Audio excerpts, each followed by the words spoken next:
Hello friends, Radhe Radhe.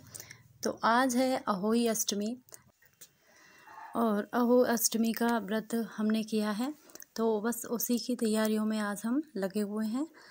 तो सबसे पहले मैंने बनाई शाम को लगभग 4 बजे के आसपास मैं अपने काम में लग गई थी। तो सबसे पहले मैंने चाय बनाई, सबको चाय पिलाई।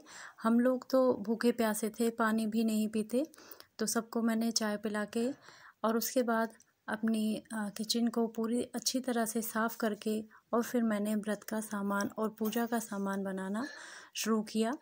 तो मैंने पुए बनाए थे, अहोई अष्टमी पे पुए बनाए जाते हैं, तो मैंने पुए बनाए थे तो उसका घोल तैयार करके रख दिया। और उसके बाद बनाया मैंने हलवा, और ये सब काम मैंने देसी घी में ही किया था। तो हलवा मेरा रेडी हो चुका था। उसके बाद मैंने कढ़ाई में घी चढ़ा दिया और पुए के घोल जब भीग जाता है 10-15 मिनट बाद उसको ऐसे अच्छी तरह से फेंट लेते हैं, तो पुए बहुत ही अच्छे बनते हैं, फूले फूले। तो इस तरह से मैंने उसको अच्छी तरह से फेंट लिया था। अब पुए बनाने के पीछे एक स्टोरी है जो मैं आप लोगों के साथ शेयर करना चाहती हूँ कि मुझे पहले पुए बनाना नहीं आता था।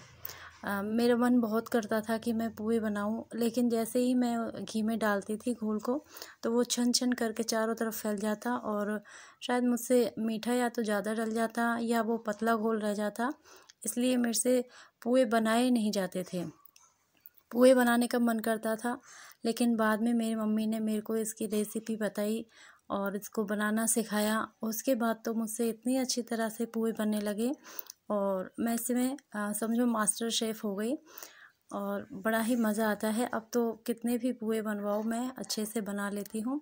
और देखो ये सारे पुए ऐसे फूल रहे थे जैसे गोलगप्पे हों।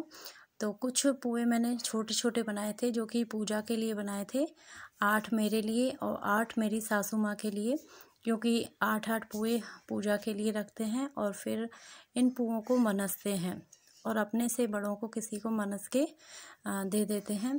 तो उसके बाद थोड़े बड़े पुए मैंने बनाए थे और देखो आप वीडियो में देख रहे हो कि ये कैसे गोलगप्पे की तरह फूलते जा रहे हैं और बड़े ही अच्छे बने थे। मज़ा आ रहा था इनको बनाने में। Thank you mummy. मम्मी ने मुझे सब कुछ सिखाया था, इसकी रेसिपी अच्छी तरह बता दी।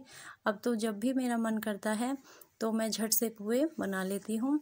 और उसके बाद मैंने की पराठे की तैयारी, तो मैंने आटा लगा लिया और मेरी सासू माँ ने पूजा की सारी तैयारी कर ली। और इसके पूजा के सामान में कुछ नहीं, हम हल्दी, रोली, चावल और जो हलवा बनाया था वो रख लेते हैं, पुए रख लेते हैं। और अहोई माता को हम जैसे दीवार में उनका पोस्टर आता है तो पोस्टर चिपका लेते हैं, लेकिन हमारे यहाँ वो गेरुए से बनाई भी जाती है, तो हर बार हम गेरुए से अहोई अष्टमी माता को बनाते भी हैं। और सारी तैयारियों के बाद हम पूजा करने बैठ गए। तो हम लोग सब बैठ गए थे, तो मैंने अपने सर पे लाल चुनरी डाल ली, क्योंकि लाल चुनरी डाल के ही पूजा करते हैं। तो मैंने भी लाल चुनरी डाल ली। मेरी सास, मेरी देवरानी वगैरह हम सब लोग पूजा करने के लिए बैठ गए और अहोई अष्टमी माता की कहानी हमने सुनी। उसके बाद माता की पूजा की और जो पुए हमने बनाए थे वो हमने मनस दिए, उनसे उनका भोग लगाया। हलवा पूरी से अहोई अष्टमी माता का भोग लगाते हैं। तो इस तरह से हमने अहोई अष्टमी माता की पूजा की। और जब शाम को जब तारे निकल आते हैं तो तारों को अर्घ्य दे करके ये पूजा संपन्न की जाती है और उसी के बाद पानी पिया जाता है और खाना खाया जाता है। कार्तिक का महीना चल रहा है, तो मैं रोज़ मंदिर दीपक जलाने जाती हूँ शाम को। उसके बाद आके मैंने तारों को अर्घ्य दिया और अपने बच्चों के हाथों से पानी पिया, क्योंकि ये व्रत बच्चों के लिए ही होता है।